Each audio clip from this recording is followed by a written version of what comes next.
everything's back on by 6 a.m. when Wendy's opens. And then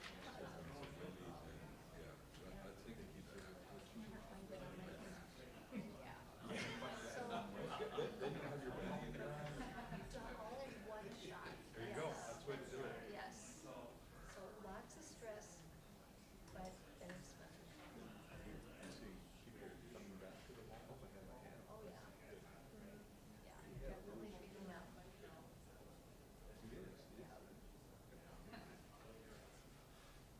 I just hit my boss up with the brainstorm I had the other day, and he's just stop. No, I'm not gonna stop. That's what you pay me for. That's right. To have these brainstorms. The anticipation.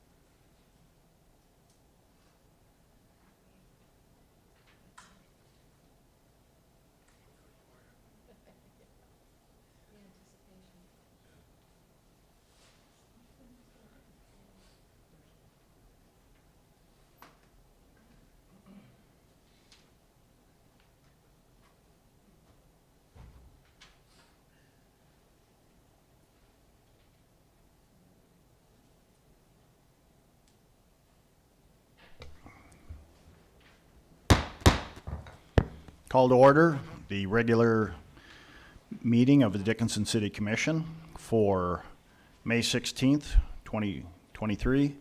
First item up this evening is the pledge, and we will have a presentation of the flag by local National Guardsmen and Veterans Group.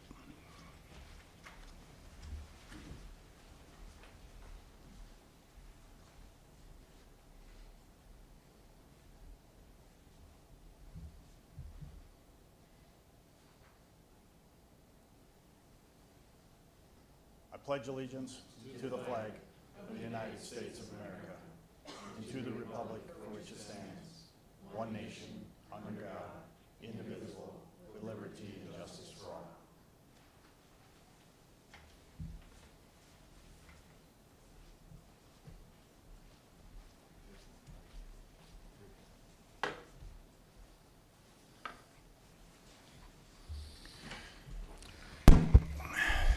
Well, good afternoon. Good afternoon. Thank you for this opportunity to present the flags, and thanks to Specialist Homburger and Private Massey from the Army National Guard, who also serve as the color guard for the American Legion Post. I have a short presentation here for you about the American Legion Post. The post here is a Matthew Brew Post 3, and it's the only Legion post in Dickinson, North Dakota here.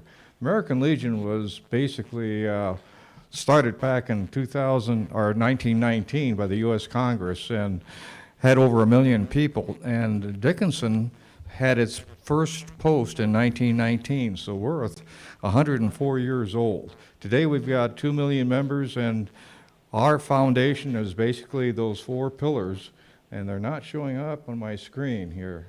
Look at that. But I can get you, though. Anyway, national security is one of the foundation pillars. We promote 100% Americanism. We also promote children and youth kinds of activities, and we also do veterans affairs and rehabilitation. Next screen. Flick it. Yeah, I Oh, think it is. He did. Oh, I didn't see it. Okay. These are some of the things that we did in terms of highlights that we've been very active politically. We were responsible for the U.S. Flag Code, the American Legion Baseball, started back in 1925, Boys State, which we send people to here in North Dakota and elsewhere, and Boys State is really one of the places where we have youth go through a self-governing process. Oratorical contests based on the U.S. Constitution, GI Bill of Rights in 1943, National Emergency Fund, Agent Orange benefits, and we also were responsible for the junior shooting sports competition in 1991. American Legion is one of the strongest lobbying efforts at our national capital here, and we're very pro-veteran, as you might imagine here. Matthew Brew Post was named after Matthew Brew, and he died in World War I, And as a matter of fact, in 1918, the Meuse Argonne Front, he was from Manning, a ranch south of Manning, and there are still relatives up there. We actually have a lot of his memorabilia from World War I in the pavilion on our display case up there.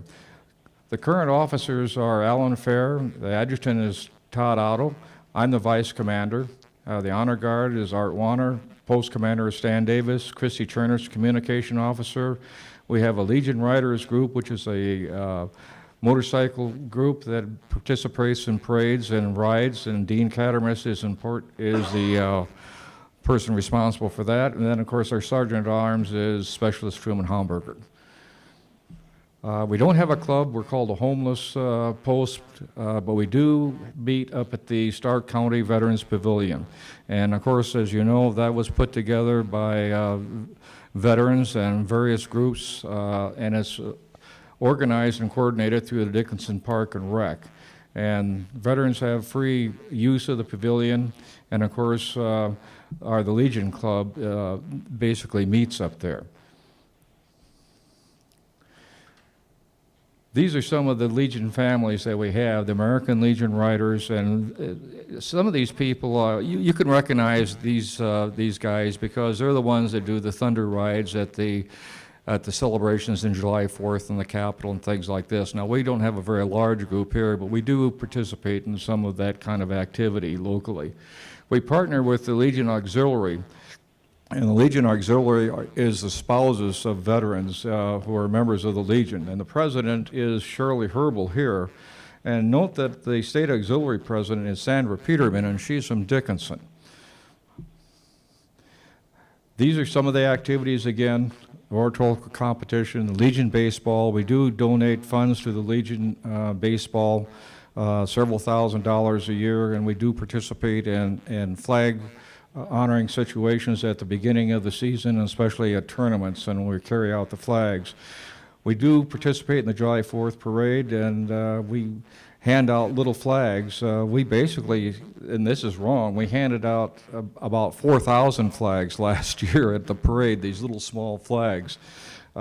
We do organize the Veterans Day and the Memorial Day celebrations and our ceremonies, I should say, and I'm the MC for that, and we always try to hold that at Dickinson State University, and we're going to have that this year again at DSU and Stickney Auditorium. We also do something rather unique. We get culled bison from the Theodore Roosevelt National Monument. We basically field dress those, put them in a chiller, take them to Butcher Block and Mandan. They're processed. We bring it back and we distribute that meat to needy veterans here locally and then throughout the state. And last year we distributed probably about 3,000 pounds of meat, which is pretty amazing. We also put out grave markers showing veteran status, and we were doing this last week in preparation for Memorial Day. And these are round emblems, and we have grommets in the back, and we put down flags. We also work very closely with Brian Benish, and Brian Benish, as you all know, is the man who puts the little flags by every veteran's grave in all the cemeteries. Our fundraising is based on the state gaming. We have a state gaming license, we have a raffle, and we have pull tabs, and we have that at Sanford's Grub and Pub. We also have a concessions trailer, and we've been down here on First and First, and we always have bratwurst and hamburgers and things like that. And of course, we always accept donations, and we do get quite a bit of donations from people who want to do something for the veterans, don't know what to do, so they contact the Legion. Again, these are some of the things that we donate to. We actually donate to the 816th Morale Welfare and Organization to help with retention. We help with the police and sheriff and various kinds of programs. We promote 100% Americanism as best as we can. And of course, the children and the youth situation. We also sponsor the Scouts, both Boy Scouts and Girl Scouts here in town. Again, we use our funds from gaming to help with the veterans, and we do this again with the injured military wildlife. The Quilts of Valor, if you haven't heard about that, Quilts of Valor, the quilts are made by a group in Mandan, and they are hand-sewn, put together, and they are given to veterans who have experienced combat or have been in war situations. And we have presented about 20 kilts over the last year. Indeed, I was one of the recipients of one of the Quilts of Valor, and it's really a very nice, touching ceremony. We do sponsor the place, the Dillon's Crossing, for homeless veterans. We give gas and grocery cards to veterans in need, and it's amazing how many veterans we have that will call the Legion up and say, I'm passing through, I'm out of money, I need something to get to the next stop and whatever, and we do have cards for that. And then we fill in some gaps in veterans' need. We work very closely with Jessica Clifton, who is the Veterans Administration here in Stark County. So do you have any questions about the American Legion here? If any of you are veterans and have served one day, you can be a member of the American Legion Post, and it really is a very good organization. There's nothing like being with a bunch of veterans to be able to share stories and talk and just have a nice camaraderie. We'll even take Coast Guardsmen. We have a couple. And someone asked me, like, which army do you have to be in? And I said, well, preferably in the service of the United States military. We actually had a person who was a veteran from a different army. I think the guy was from, now he might have been either Mexican or Indian, I forget which, but you have to be service in the United States military. Yeah. Any questions anyone might have? Any questions for Dr. Brown? Yep. I worked for Dickinson State University for 20-some years, and as vice president, president, and dean of arts and sciences, and an instructor. And I recognize some of you people who were in my classes. And just to remind you, I can change grades yet. Thank you very much. All right. Thank you. Thank you so much.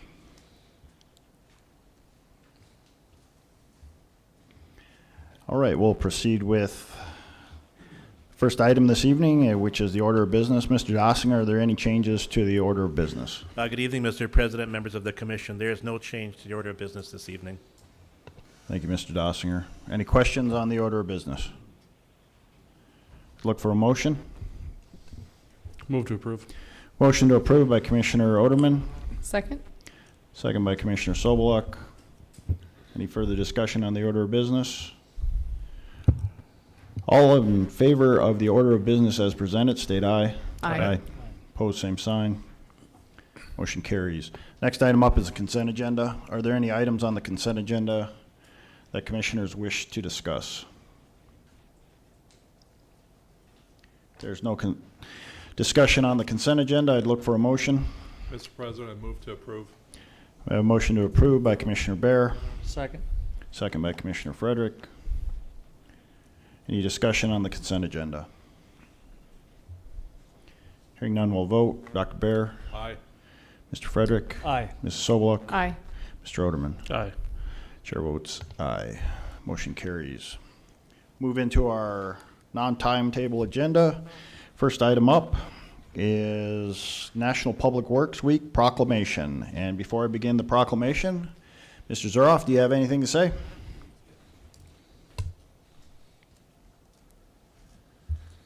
Good afternoon, President Decker and Commission. I don't know if we have the slide. There we go. Public Works is the thread that connects us all. No matter where we live in the world, every Public Works professional strives to improve the quality of life for the community they serve, leading to healthier, happier communities. Each year, Public Works has a theme, and the theme is this year on your screen. This year's theme is Connecting the World, which highlights the way Public Works professionals Public Works professionals connect us physically through infrastructure and inspirational through service to their communities, whether as first responders or daily workers carrying out their duties. Want to let you know that internally we're going to have our Public Works celebration next week, but that in June 29th of this year, we're going to have a celebration in Legacy Square. That evening, we're going to have hot dogs, equipment, and bouncy houses for anybody that wants to attend. And we'll have more advertising for that coming out. And I did want to say I'm currently Vice President of the North Dakota Chapter of Public Works. And this year we've been fortunate to receive a grant to help us defray the cost for this event. So thank you very much. Thank you, Mr. Zuroff. I'll proceed with the proclamation. National Public Works Week Proclamation, May 21st through the 27th of 2023. Connecting the world through public works. Whereas public works professionals focus on infrastructure, facilities, and services that are of vital importance to sustainable and resilient communities into the public health, high quality of life, and well-being of the people of Dickinson. And whereas these infrastructure, facilities, and services could not be provided without the dedicated efforts of public works professionals, who are engineers, managers, and employees at all levels of government and the private sector, who are responsible for rebuilding, improving, and protecting our nation's transportation, water supply, water treatment, and solid waste systems, public buildings, and other structures and facilities essential for all citizens. And whereas it is in the public interest for the citizens, civic leaders, and the children in Dickinson to gain knowledge of and to maintain an ongoing interest and understanding of the importance of public works and public works programs in their respective communities. And whereas the year 2023 marks the 63rd Annual National Public Works Week, sponsored by the American Public Works Association, Canadian Public Works Association, and the Canadian Public Works Association. Be it now resolved, I, Scott Decker, President, do hereby designate the week May 21st through May 27th, 2023 as National Public Works Week. I urge all citizens to join with representatives of the American Public Works Association and government agencies in activities, events, and ceremonies designed to pay tribute to our public works professionals, engineers, managers, and employees, and to recognize the substantial contributions they make to protecting our national health, safety, and quality of life. In witness whereof I have hereunto set my hand and caused the seal of the state to be affixed. And I would look for a motion I'd move to approve. We have a motion to approve Second. and a second. All in favor, state aye. Aye.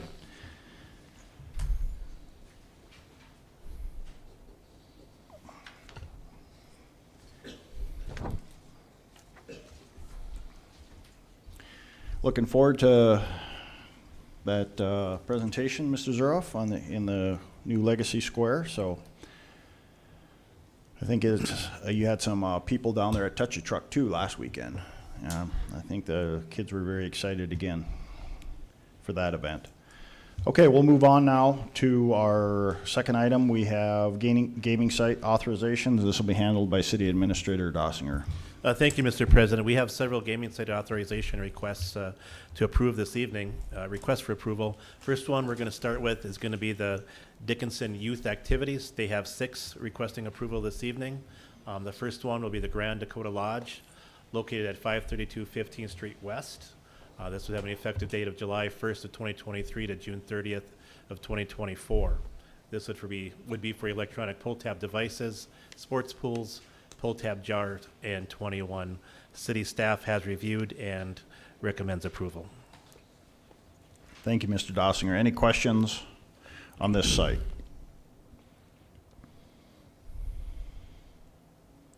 Mrs. Wenko, with it being one organization with multiple, do we need to do individual approvals or just an approval for that? Mr. President, I envision that there probably aren't going to be any issues here, so if Mr. Dossinger just wants to go through them and then vote on them as a total. I All think for that would be Dickinson fine. Youth? Yeah. We'll just do the organizations Okay. underneath. Okay. Okay, thank you. Second one for Dickinson Youth Activities is going to be the Elks Lodge 1137, which is located at 501 Elks Drive. Has an effective date of July 1st of 2023 to June 30th of 2024. This would be for electronic pull-tab devices, paddle wheels with tickets, raffles, pull-tab dispensing devices, and 21.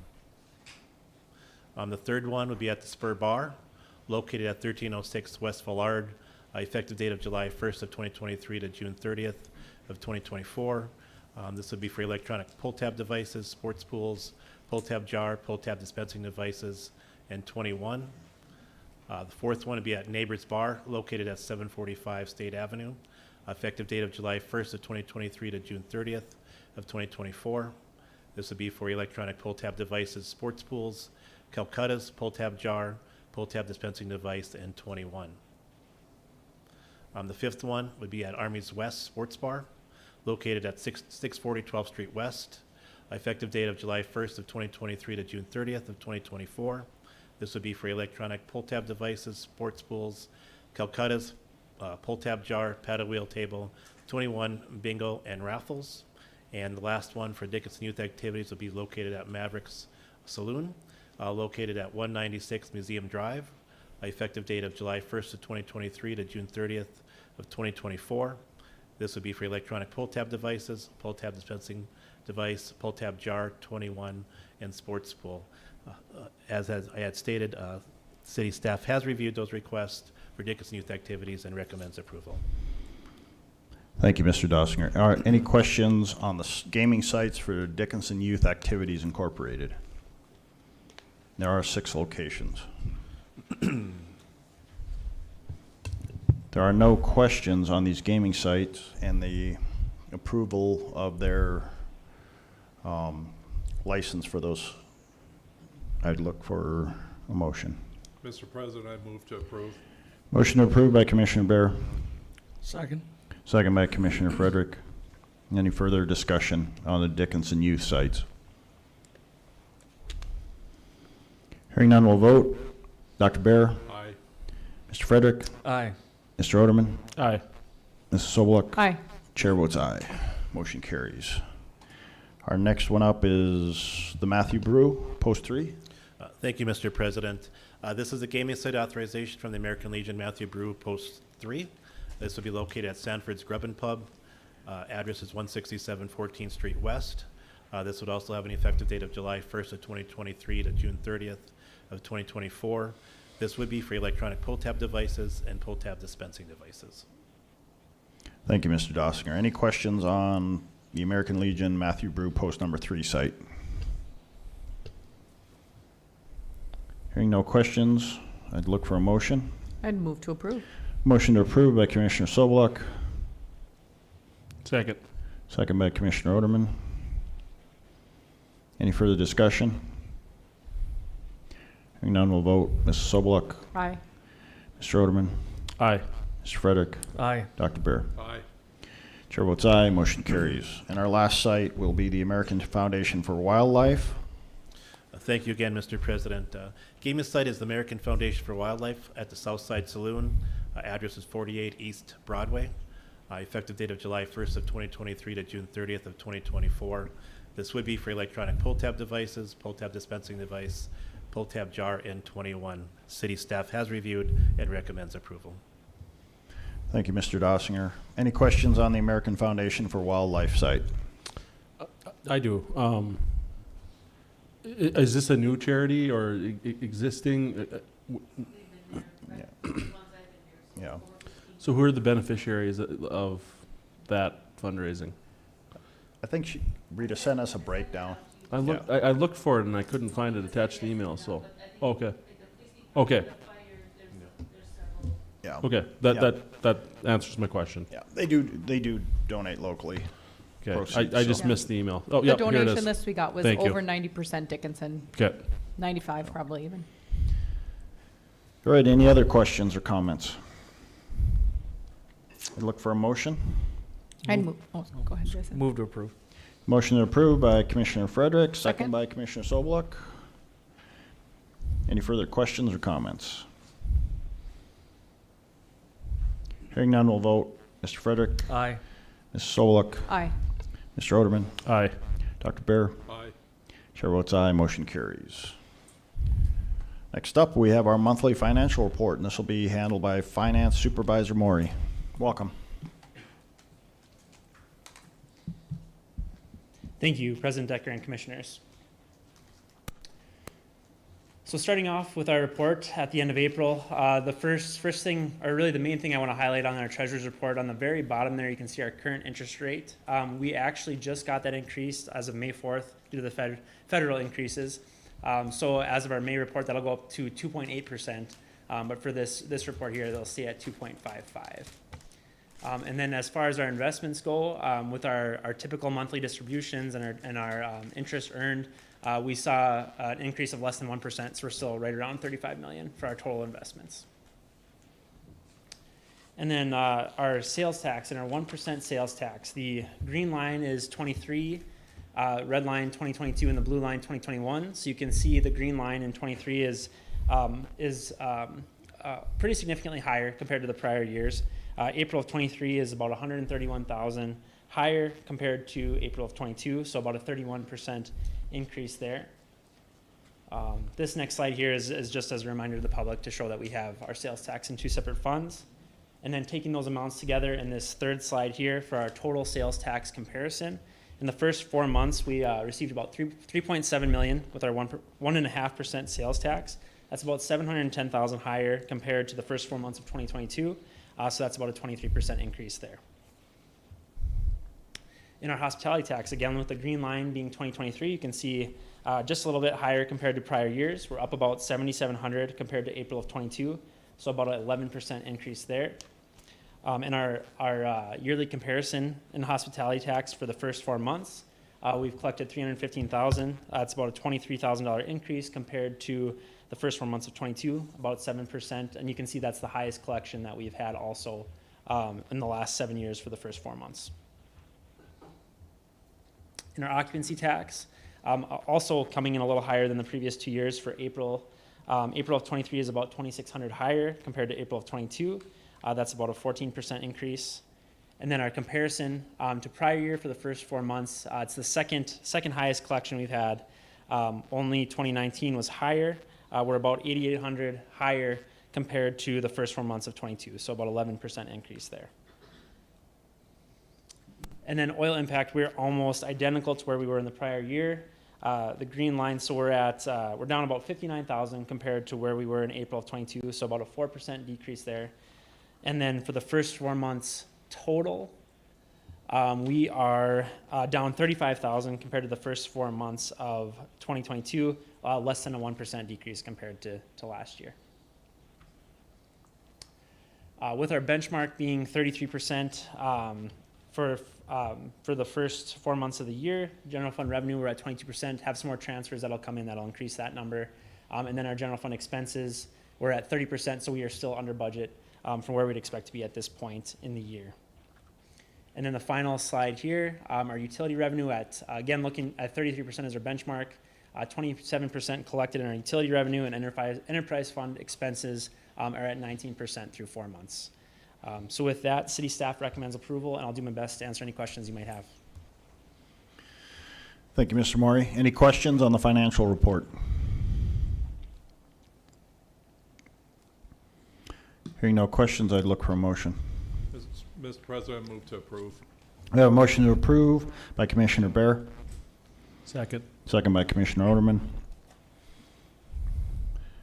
Any further comments or questions? Hearing none, we'll vote. Dr. Bear? Aye. Mr. Oderman? Aye. Mr. Frederick? Aye. Mrs. Sobluck? Aye. Chair votes aye. Motion carries. Thank you. Thank you.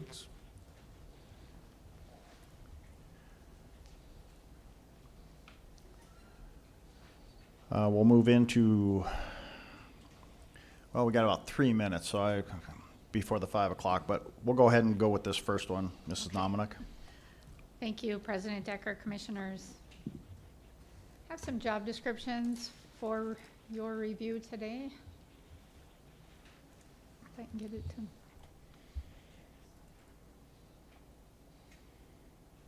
Thank you. First up is the Street Maintenance Operator 2. This position was approved with the 2023 budget. It is an achievable position to go from an Operator 1 to an Operator 2. We are requiring for education and experience a high school diploma or a GED, 3 years experience in a public works operator position. And then you see all the special requirements, very similar to all the other Operator 2s that we have had approved so far. Class B, commercial driver's license, the Road Scholar 2, of course, the specialized equipment within the department, APWA winter maintenance supervisor training, the NIMS, the CPR, defensive driving. This position does fall into grade 13 and is non-exempt. And again, here are the achievable components listed out, the same as the job description. It does also require that the supervisor, the manager, and the public works director recommend this classification go through before it does take place. The next position is the street maintenance foreman. Again, this position was budgeted with the 2023 budget and approved for the reorganization changes in the Public Works Department. This is a title change from senior street maintenance operator to street maintenance foreman, and also a change in the grade from a grade 13 to a grade 14. And then last in the street department is the street maintenance supervisor. 2023 budget approved the reorganizational change for Public Works, and this is just a grade change from a 15 to a 16. The mechanic 2, very similar to the operator 2, we're requiring a high school diploma or GED, 2 years technical certificate degree in heavy equipment and component system repair. We're asking for 3 years in the department as a Public Works mechanic or a Public Works operator, and then the specialized training listed on the classification request form. You can see all the specialized certifications and requirements they're looking for: ASE certification, Clean Air Act Section 609 certification, and then the typical forklift, the fuel island certification, CPR, defensive driving, the NIMS trainings, those sort of things. And this one falls in grade 15 and is a non-exempt position. Again, all the achievable components are listed out here, same as the job description, and does require the supervisor, the manager, and the Public Works director recommendation for that. City staff is recommending approval for all those positions, and I would take any questions that you might have. Thank you, Mrs. Nominick. Any questions on the street job descriptions? Either street maintenance operator 2, street operator foreman, or street maintenance supervisor. Mr. President, I do have a question. Mr. Oderman. So, Mrs. Nominick, so high school diploma or general equivalency degree required. Let's say we have a hypothetical candidate that checks all the other boxes. They're 50 years old. They've been in the workforce for quite some time. They don't have that high school diploma or GED. Like, what do we do in that situation? So we've had this discussion a lot. At this time, Public Works Director is, he really feels strongly about requiring that GED. So we have kept it at that requirement at this time. Yeah. Are we maybe missing out on some good potential candidates as a result of that? I mean, if I've got somebody that's got their CDL and they've got the skill set required, I guess I'm not too concerned if they can do algebra.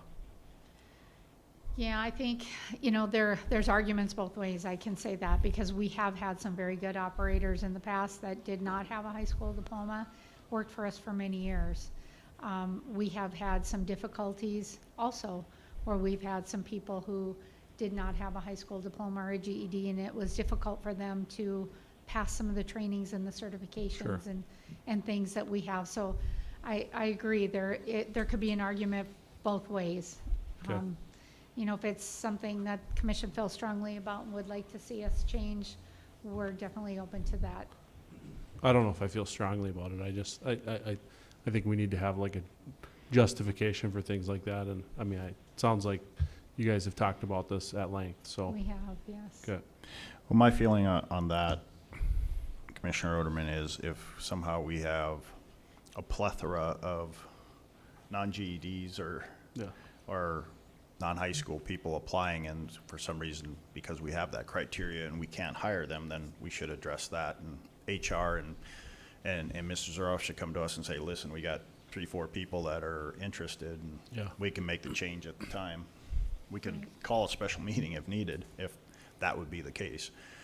Yeah, and that wouldn't change their pay grade, so it wouldn't Right. really even need to be something we'd have to get your approval for Okay. just updating a job description. but definitely something we'll keep an eye on and watch for. I think that's something they could track for us and then present it to us, and if that would be the case, if all of a sudden Yeah. we're running into that. So, that we could. Thank you. Yes, thank you. Any other questions on the street positions? If not, I guess I would seek a motion on all three positions for street. Move to approve. I have a All three. motion to approve by Commissioner Oderman, all three street positions. Second. Second by Commissioner Bear. Any further discussion? Hearing none, we'll vote. Mr. Oderman, Aye. Dr. Bear, Aye. Mr. Frederick. Aye. Mrs. Sobeluk. Aye. Chair votes aye. We're going to jump into the 5 o'clock timetable right now, Mrs. One more Nom. thing, you kind of specified street, but there was also a mechanic. Are we just lumping that into street? I guess we can, I did miss the mechanic one, so why don't we go ahead and we'll just do a motion quick on the I'd move to mechanic. approve a mechanic too. Okay, the Second. mechanic 2. So we have Commissioner Oderman, Commissioner Sobeluk on the mechanic 2 position. Any further discussion or questions? Hearing none, we'll vote. Mr. Oderman, Aye. Mrs. Sobeluk, Aye. Mr. Frederick, Aye. Dr. Bear. Aye. Chair votes aye. We'll get to your report after the Thank you. timetable, Ms. Nominick. Timetable this evening, we have Chapter 4 amendment, and this will be presented by City Administrator Dossinger and Attorney Winko. Thank you, Mr. President and members of the commission. As we approach the finish line with our Legacy Square project, and eagerly excited to get moving with the programming over there. Obviously, there is a desire to have alcoholic beverages at Legacy Square. In order to do so, there has to be changes made to Chapter 4. We did meet with the Class A liquor license holders on Monday, May 8th, and we also met with the commissioners at a recent work session and took comments back from both those meetings and moving forward and bringing forward an ordinance amendments to Chapter 4 from those discussions. So we would be creating a separate license. It would be a Legacy Square concession license. The license would be bid annually. It'd be bid annually through a bidding process. This year, we are behind, but we are anticipating that every year this license would be bid right around October when we renew the other alcohol liquor licenses. This would be restricted to on-off sale Class A and lodge and club licenses in order to bid on this license. Only these licensees would be able to apply for and bid on the license, and these licenses would not be transferable. This license would apply to only city-sponsored and sanctioned events. If there be other private events at the Legacy Square, such as a wedding or an anniversary, that group would be responsible for going out and seeking a special event permit.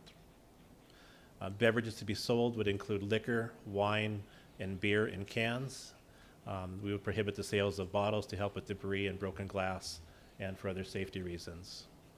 The security requirements would fall back on the license holder that would have the bid.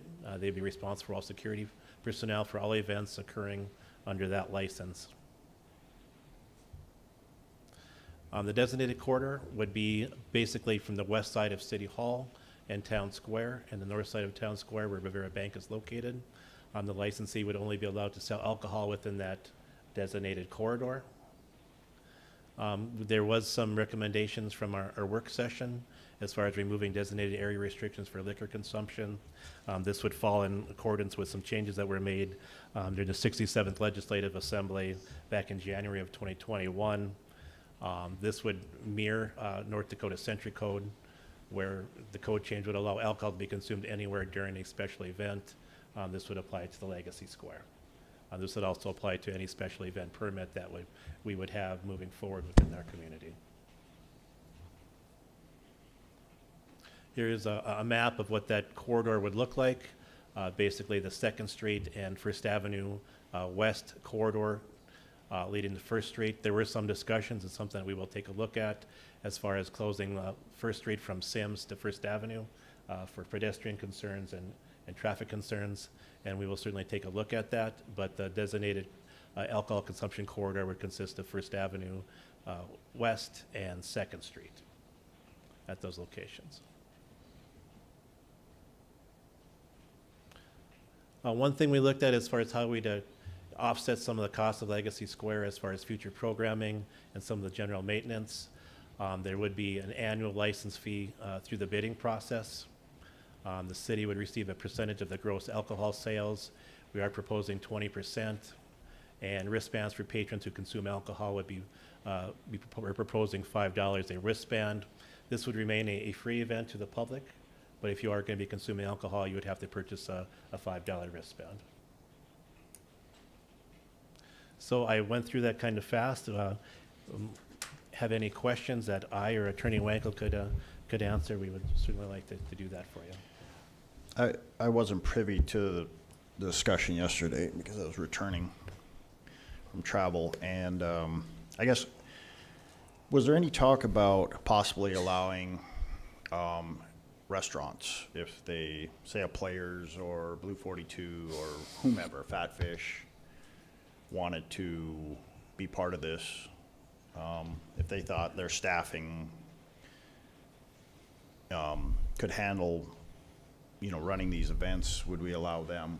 Or was it just decided to go strictly, the, No, we did talk about that. okay. Yeah, and initially, I think that was something that we had placed on the table, but then we had shifted towards the clubs basically, I think, on the security concerns, is being able to staff the security and having experience with special use permits and these types of events elsewhere in the community.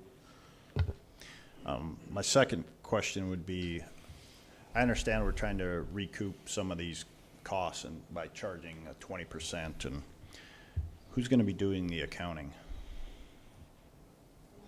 I mean, are we going to have somebody from the city Yeah. counting?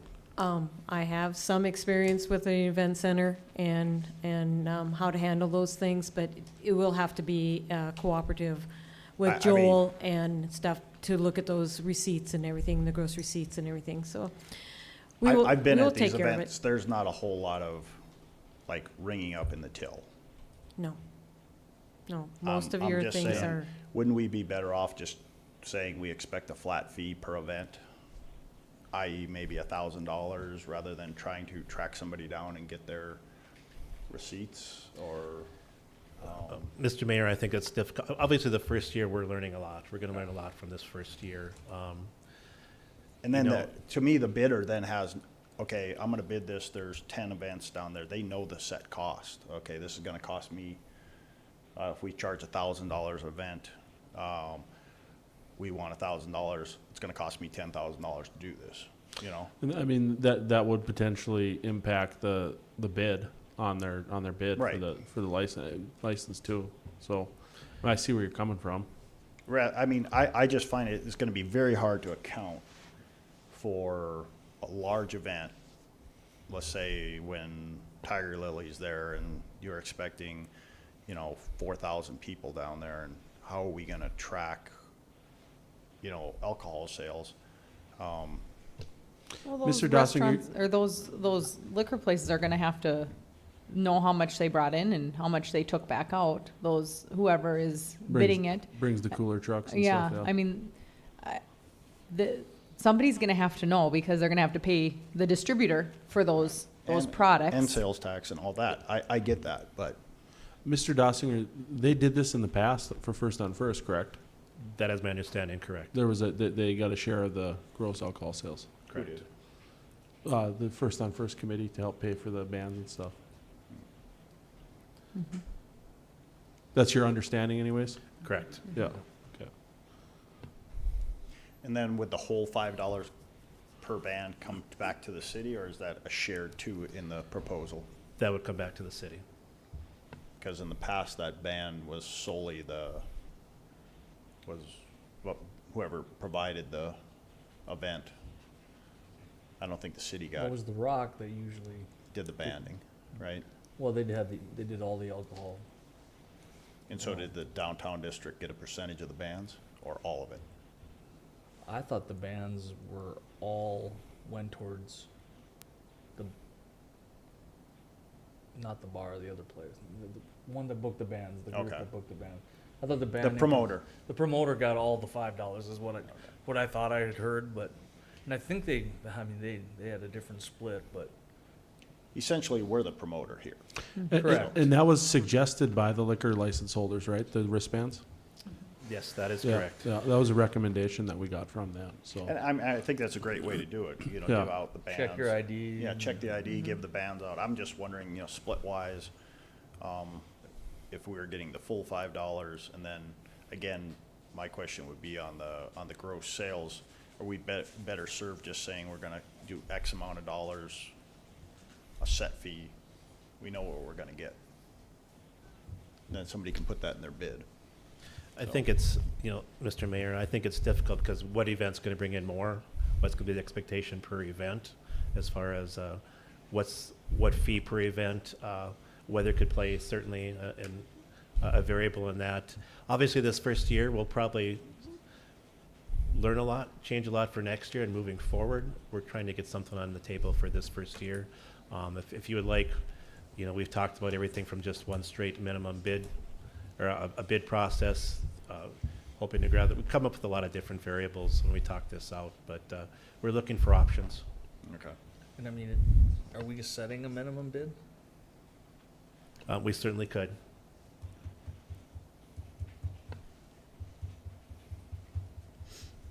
Do you have one in mind, Commissioner Frederick? Not really, I mean, what if somebody comes in, we have one bidder and they bid $100? Well, certainly as a commission, you have the ability to reject the recommended bid amount.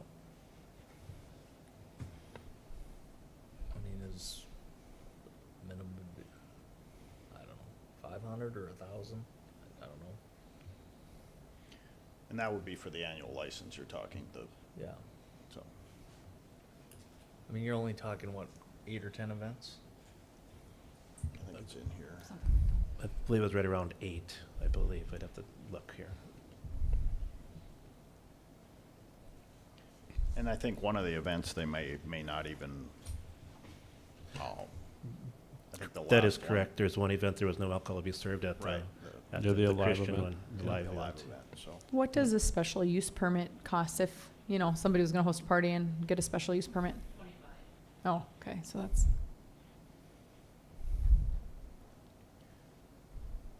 And then I did have a question on the alcohol consumption corridor. That's a little bit larger than I had understood. Like, my understanding was that the corridor was gonna be like basically half of that First Avenue area that, is on the map here. But you're saying First Avenue and Second Street, that whole corridor would be alcohol consumption area? That is correct. We are looking from basically the intersection of First Street and First Avenue West, then going to the north to the intersection of First Avenue and Second Street, and then basically on Second Street, it would go from that intersection to the east to that alley So I mean, yeah, just if you're on the street, you can consume alcohol on the street area. in that area. Yeah, good. And I think it's wise, I mean, just my personal comment, I think it's wise just to go with the cans. I mean. yes. Yeah, yeah, Yeah. yeah. We Just- had discussed that yesterday too. Yeah. And I've been at some events where they hand you a can and, there's like a solo cup and they pop the top and pour it in the solo cup and then hand you the cup. So, right there. And they just keep the can right away. So there's no litter. The only Oh, litter sure, really yeah. is just a solo cup out there. So, but I could see that as being problematic too in a larger area, so. I mean, I guess we can see how year one goes and have not a minimum bid, but I guess it all depends on how many bidders we get. Well, and after year one, it might be seen as more lucrative and you get more bids the next year and it's more competitive and that drives the bid up. So, Yeah. I mean, I think there's just so many unanswered questions right now on what this is gonna look like that we are If I- gonna have to keep an eye on it and just adjust as is. If I had to pick a number, I would say like $1,000 would be the minimum bid, but. And then the security requirement, who sets those parameters? I mean, is it gonna be the same for every event? Is it gonna be, do they have to be licensed security guards or can they use non-licensed security? Commissioner Frederick, we did have that discussion with the Class A liquor license holders. Chief Siani did have a discussion with them. We have been, really easy to work with in the last couple of years because it is very difficult to hire security Well, companies that's, to come there's into our really community.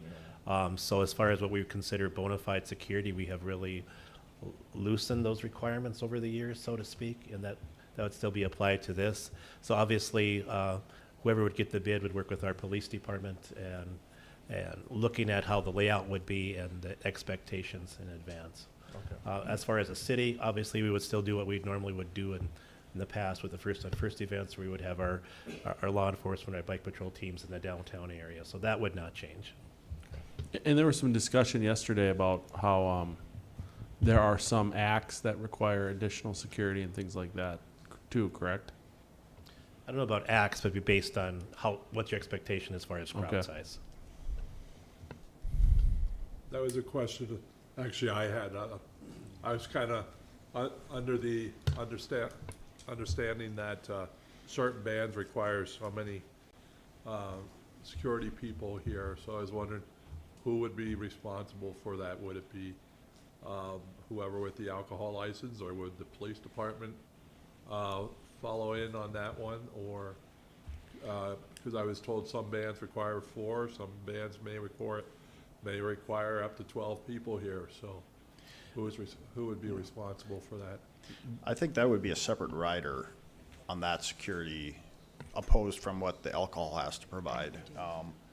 Mr. Like, President, if you have a Commissioners. larger act, they might ask in their rider that they have X amount of amenities and they have security details, and that's something we have to provide then as a city or arrange, opposed to whoever's doing the alcohol. Because they're basically, the alcohol is just policing themselves, making sure that that provider of the alcohol is taking care of their end of the deal. Us, as a city, have to take care of our end of the deal with the act that we signed.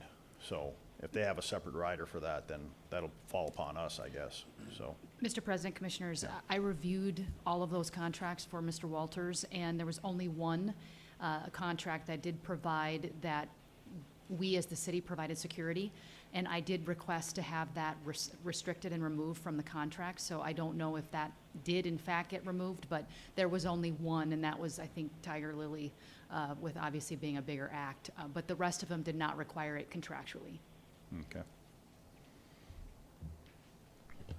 Yeah, you might run into that with some bigger national acts. Right. But And we can, are there any more questions from the commission?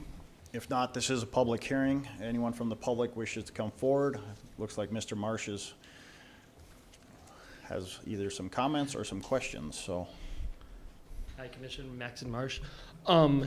So on the security for the bar that bids it or the liquor license holder that bids it, would it be our job to make sure that everyone that's drinking is 21, not crowd control or any of that? If a fight happens, that should not fall on the bar security, because that fight, you can't say happened because of alcohol. If I would there's tend to a agree with rock concert and kids start moshing, that's not the liquor license holder Yeah. to go police that. Yeah, I mean, I think my primary concern, I can't speak for the rest of the commission, but would be to make sure that those who are consuming alcohol are 21 or older. I'm saying that would be Yeah, that yeah. would be the bar security. Yeah, that's. And that's yeah, all they would be for, that's- correct? Yeah, And plus, like Mr. Dossinger said, we're gonna have our patrols on, as we, Yes, in the and- past. Like you said, they are been more than easier to work with how it is to get security Right. these days. Yeah, and I think in the past, both entities have worked really well with each other. I think in the past, it's been like Alpha 6 or somebody down there, and if they can't handle it, they reach out to the police department immediately, and they, if there's some belligerent individuals that are, Okay. becoming a problem, then. So that wouldn't be on the bidders. I mean, I personally don't think it should be. I think it should be more, the security should be controlling the alcohol, but Yeah. I guess Mr. Dossinger. Mr. President, Mr. Marsh, obviously would be no change than when the first events. Obviously, security guards have no arrest powers, and oftentimes We just want them to get hold of law enforcement so we can deal with the Okay. situation. Yeah. That would not change, obviously, if you see if there's somebody that's being heavily intoxicated or whatever, that security guard could ask them to leave. But certainly if there's an issue such as a fight or a major incident, we expect you to call law So enforcement. just eyes basically is? Correct. Awesome. Thank you. Any other comments from the public? I mean, a lot of this is going to be, this is first year feeling it out and figuring out what we need. I guess we'll see what the bids come in, if people think that, with the alcohol sales, 20% is too much, too little. Generally at events like this, the volume seems to be pretty heavy depending on who the act is, so. And I think we have some good acts this year. I mean, there's people excited for different reasons depending on what act's coming on what night, so. Anyone else from the public? Comments, questions? You can call in 701-456-7006. If you have any comments, if you're watching online, you can call in. Anyone else from the public?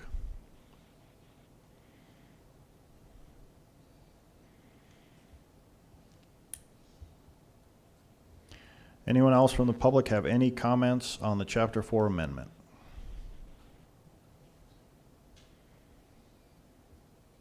Hearing none, we'll close the public hearing. Commissioners, are there any additional questions or comments on this? Mr. President, I just have one comment. If the commission does decide to move forward with this procedurally, I would recommend that the next commission meeting, we have the second reading, that if you choose to decide to submit or recommend a minimum bid, that we make that decision at the next meeting, because we're gonna have to immediately go into the bid process. And then also to, as we get the square open, there's probably gonna be a need to have a discussion about facility fees and rentals and things of that nature, because that's gonna come very quickly as well. So I anticipate that conversation will need to be had sooner rather than later. Okay. Any additional comments from staff or city commission? Mr. President, Mr. Oderman? I'd move to approve first reading. We have a motion to approve first reading of the Chapter 4 amendment. Second. Second by Commissioner Bear. Any further discussion? Hearing none, we'll vote. Mr. Oderman? Aye. Dr. Bear? Aye. Mr. Frederick? Aye. Mrs. Sobeluk? Aye.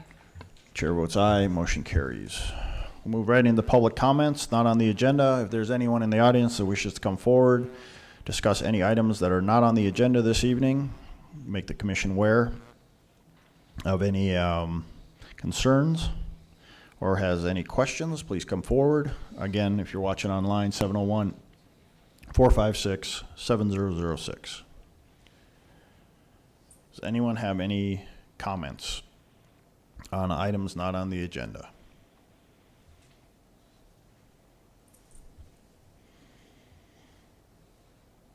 Any comments?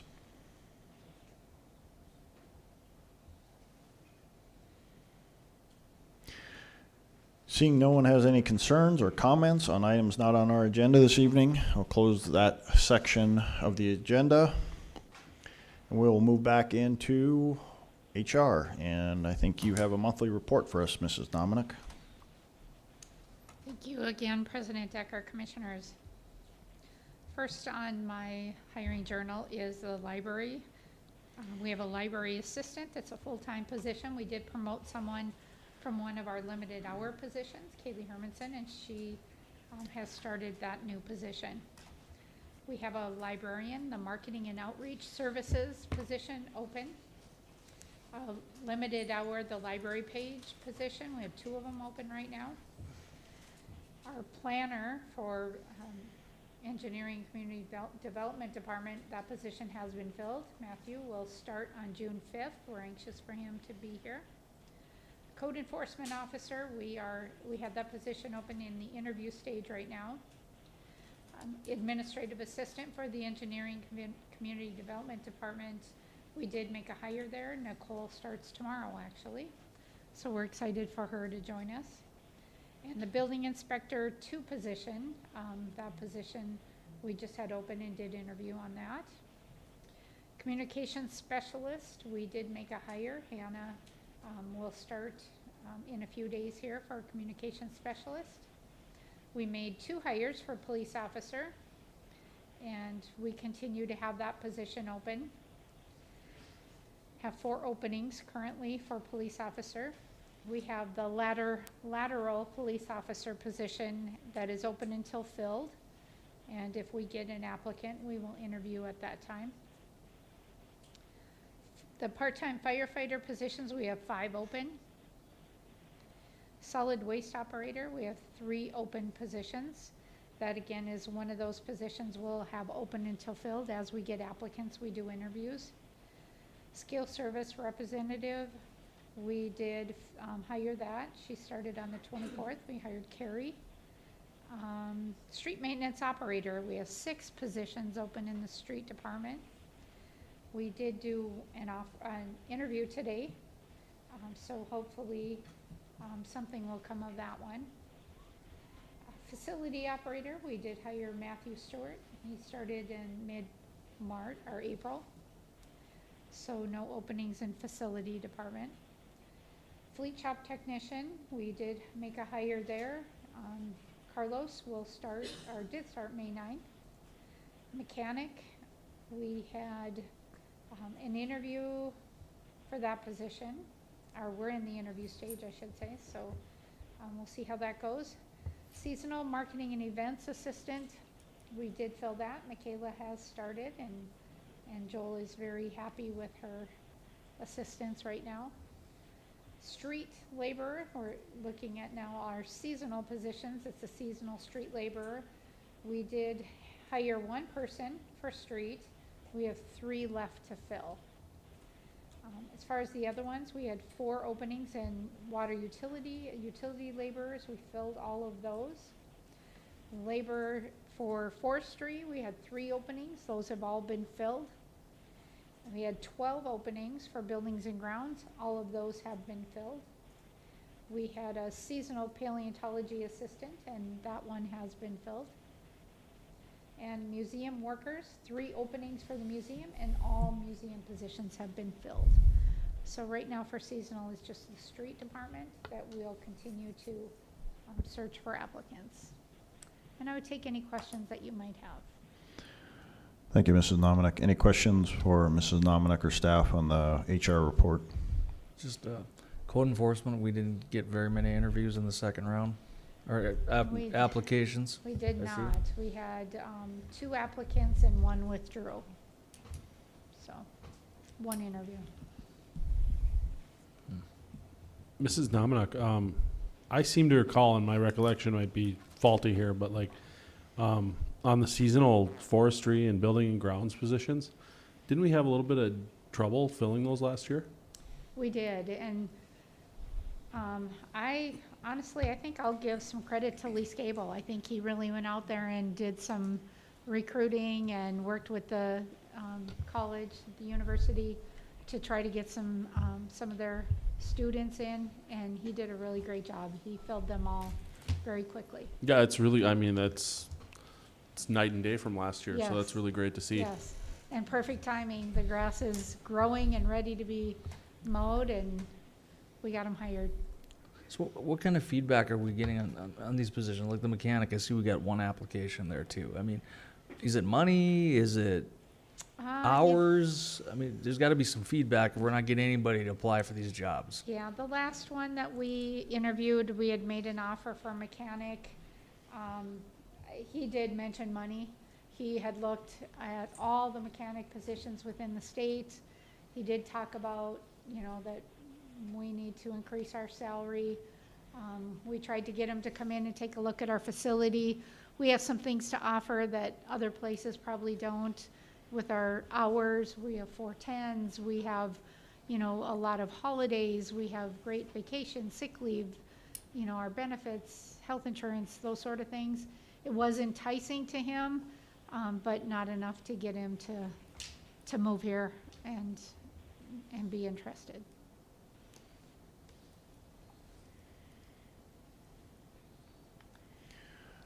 Any other questions for Mrs. Dominic? Thank you. Thank you. Thank you. Move into our Finance Committee reports, and this will be handled by Deputy City Administrator Carlson. Thank you, Mayor and Commissioners. I am bringing forward a request, letting them know, that the public to know here and online, is that we do have a citizen interest form out there looking for 2 people to apply for our Finance Committee. And so I'm just going to give a brief purpose of what our committee is set up with.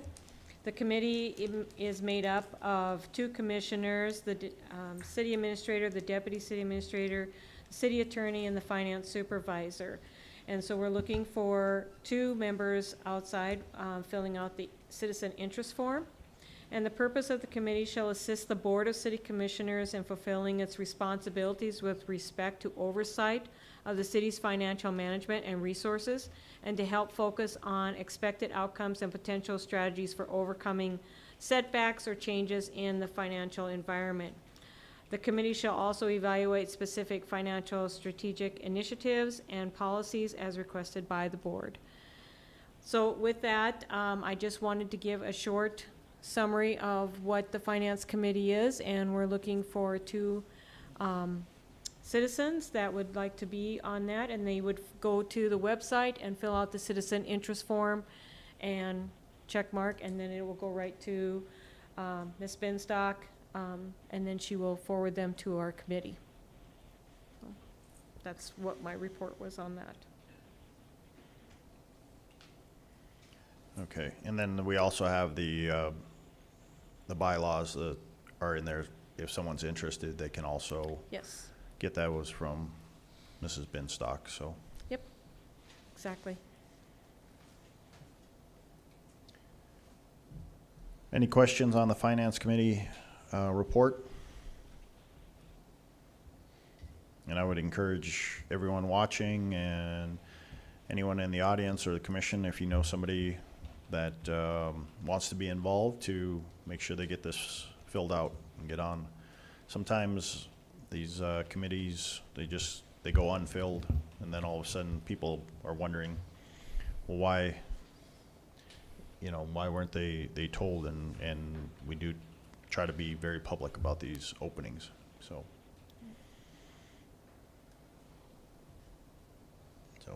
Okay, and then you have a senior citizen grant report?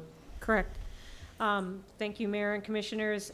Just like to report, like we do every year, our 2023 grant program for the senior citizen. And I'm just going to list the applicants and the amount that we set aside for them.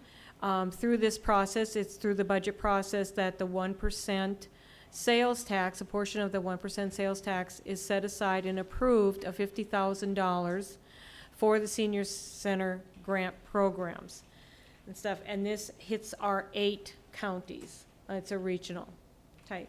So Prairie Senior Citizen Club of Amadon, it was awarded $2,000. Senior Citizens Activity Club of Belfield was awarded $4,000. Sodbusters Club Incorporated out of Bowman, $700. Sunset Senior Citizen out of Dickinson is $5,000. Dodge Senior Citizens, $2,500. Brick City Senior Citizens out of Hebron is $5,000. Second 40 Club Senior Citizens out of Hettinger is $6,500. Little Missouri Senior Center Marmarth is $1,500. Cannonball Senior out of Mott is $3,000. New England Senior Citizens is $5,000.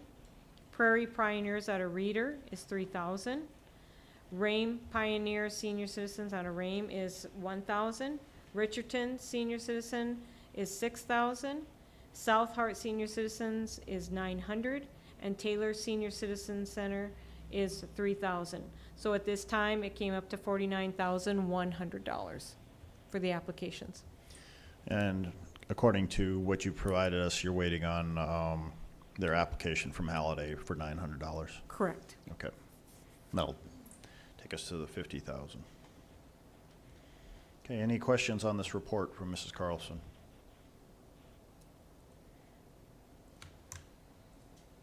Okay, we'll move on. We'll go into Public Works. The first item up, we have an Apex task order for water reclamation facility, the SCADA upgrades, and this will be handled by Utility Manager Zastapel. Welcome. Good evening, President Decker and Commissioners.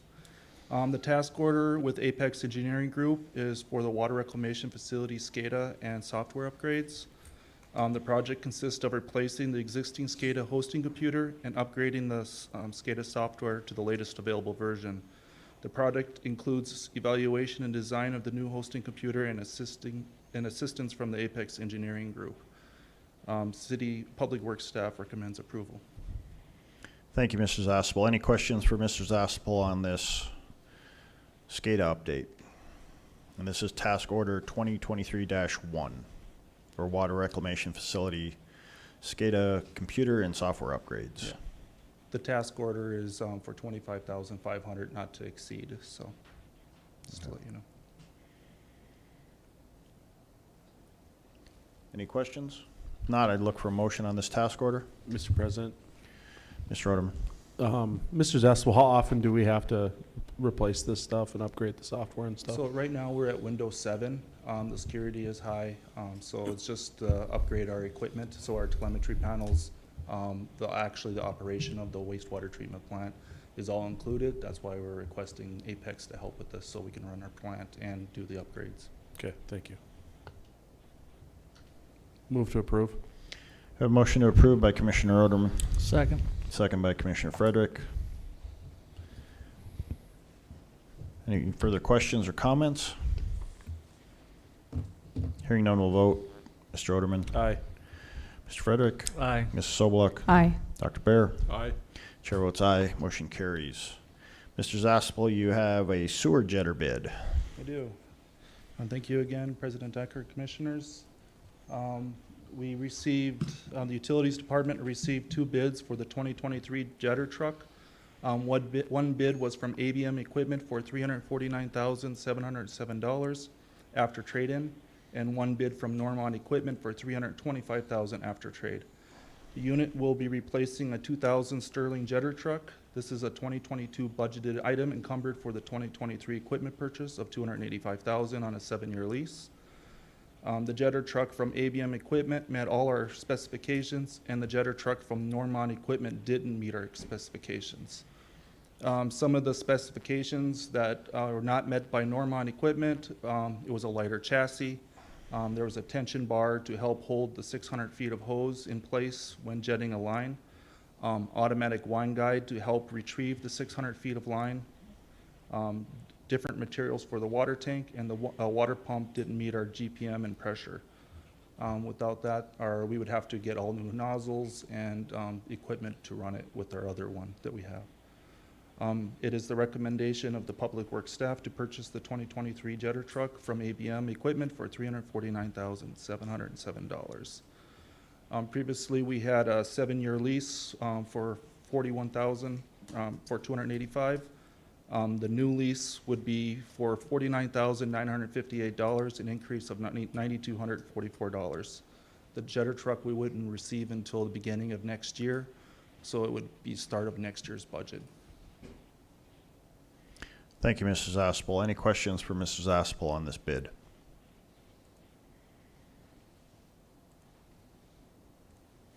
If there are no questions, I'd look for a motion. Mr. President, I move to approve. Motion to approve by Commissioner Bear, Second. second by Commissioner Sobeluk. Any further questions or comments? Hearing none, we'll vote. Dr. Bear, Aye. Mrs. Sobeluk, Aye. Mr. Frederick, Aye. Mr. Oderman. Aye. Chair votes aye. Motion carries. And we have a monthly report from Mr. Prouse. Good evening, Mr. President and Commissioners. I'm here before you tonight to present the April 2023 monthly report for Public Works. Just a reminder, once again, of the services that Public Works does provide to our community. We do have one capital project taking place. It's been ongoing since last year. It's our mausoleum addition. The progress for that for the month of April, they did get all the granite installed on the roofs. The new metal panels have been installed on the roof as well. The granite fronts have been installed to the crypts along with the niches, and the freestanding columbariums have been installed and are in place. There was some damage to the niche liners on the building's exterior. Those liners have been replaced. They were cracked. Somehow through shipping and installation, they ended up cracking. They did go in and replace those liners, and they are going to supply us with some additional in case it would happen again in the future. And then all the sheetrock has been installed, taped and textured on the interior of the new building. Some photos of the progress. The far left over there, the crane is hoisting the columbariums into place in between the two mausoleums. On the top right, you can see they're installing the granite to the crypts. And then on the bottom is just kind of a nice overview of where we're at in the completion of the project currently. We are looking at a possible end of June completion date. So we're hoping at the beginning of July, there could be an opening of some sort on the new mausoleum. Some special events that we had in the month of April. I myself got to present at the North Dakota Solid Waste and Recycling Spring Workshop. I was talking about our air curtain incinerator that's getting high recognition throughout the state of North Dakota, and several other communities are following suit. Some other public special events that we're working on, the Public Works Director and some employees did work on completing an application for the North Dakota Snow Removal Assistance Program. If it all goes as we plan, through the two grants, we're hoping to get about $300,000 in funds returned back to the city for our snow removal events this past year from October of 22 till April of 23. One thing we do have coming up for an event for Public Works, kind of in conjunction with our Public Works Week, is June 29th. We are using Legacy Square right here beside us from 4 to 8 to host a Public Works event. We'll have staff on hand presenting different areas of our operations, as well as displaying a lot of our equipment, offering some hot dogs, some bouncy houses, music, and educational booths. Again, that's 4 to 8 on June 29th for any citizens that want to participate. Some trainings that we did offer in the month of April, thanks to the fire department. We did an all-employee CPR, first aid, and AED training. It was a 2-day event to cover all of our Public Works employees, and we did open that up to some city employees, other city employees throughout Dickinson. 5 individuals from Public Works attended the North Dakota Asphalt Conference. 5 of them also attended the North Dakota Solid Waste and Recycling Spring Workshop. That was both of those were in Bismarck. And 2 employees did go to the APWA Snow Conference, which was held in Omaha, Nebraska. Our op work service request for the month of April, we are at 112 requests. It's down slightly from 2022, but it's still an increase from 2021. The 112 contributes to the total of 614 we have year to date. Overview of where our service requests are most seen at.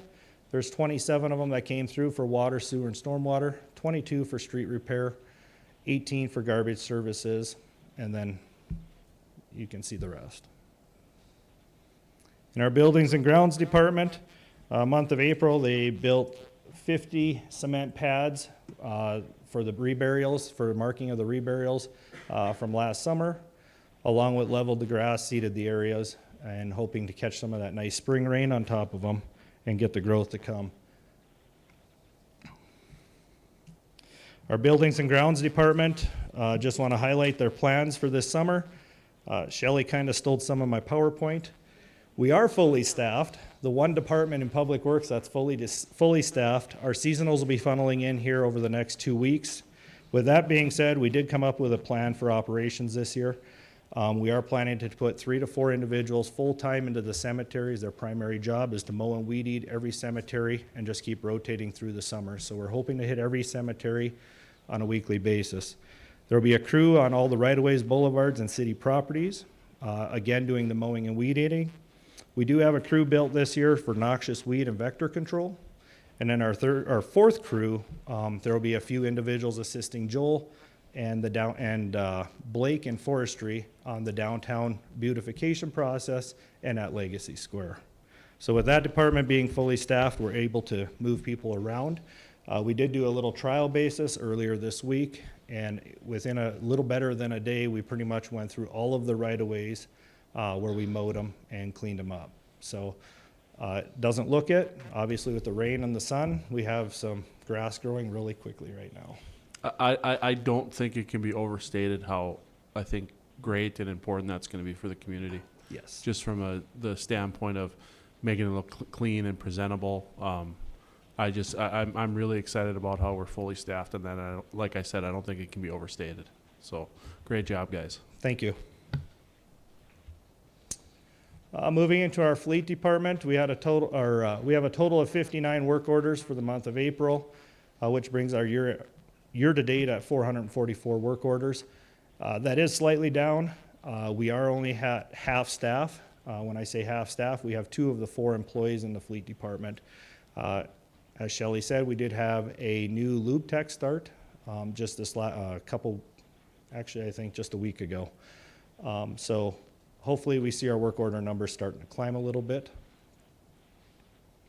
Overview of where those work orders are at. 19 of them are in the solid waste department, 10 in the police department, 9 in street, 8 in buildings and grounds, getting the equipment ready to go. And you can see the rest.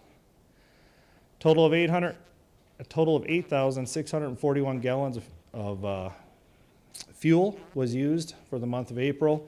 44% of that was clear diesel, 8% was dyed diesel, and 48% was unleaded gasoline. In the solid waste department, we have 4,433 total tons of materials that came in for the month of April, bringing our year-to-date to 14,064 tons. We are running above last year, below 2021 numbers, but fairly consistent overall. As you can see, it's starting to trend in that upward motion of what we normally see year to year anyway. Some of the concerns that we have, as I brought up previously or multiple times before, we have our drop site over on West Broadway. In the month of April, we did put the tree boxes over there for use. We've been seeing fairly decent consideration. However, there is still some contamination issues that we're running into. I don't have it on here. It was supposed to be a May report, but I'm going to report on it tonight. Just today, we have tree boxes on site, but we had a resident that unloaded a whole load of trees into our grass boxes. So we're going to have to do some more marketing. We're going to have to get that out there. I'm going to take advantage of it tonight and say, please utilize the boxes for what they're intended for. It helps us, of course, because we're not damaging equipment, but then we can also recycle the materials or reuse the materials as needed. So on the far left picture, that's one of the pictures of our tree boxes. You can see there's a whole trailer load of trees that pulled up to it. As a quick reminder, they're for residential use. Large loads like that should be coming out to the Baylor building and saving those boxes for the people that have a branch or 2 or 3 are doing the small prunings in their yard versus large trailer loads as such, which are going to fill that box up rather quickly. On the top right, you can see there's a little bit of construction lumber that's in those boxes. We cannot recycle the construction lumber. Construction materials is handled in a whole different way through our operations. Bottom right, those are our yard waste boxes, which are intended for grass, leaves, and vegetative materials, basically coming out of your gardens. Many bags, branches, brush, all of that will wreck our compost turner. Therefore, that is all contaminated. All 3 of those units will go into our landfill as contaminated materials and will not get composted. Moving into the water to utility, or the utilities department. Utility billing work orders for the month of April, we're at 72, bringing our year-to-date 326. It is a little bit higher than where we've been in the past years.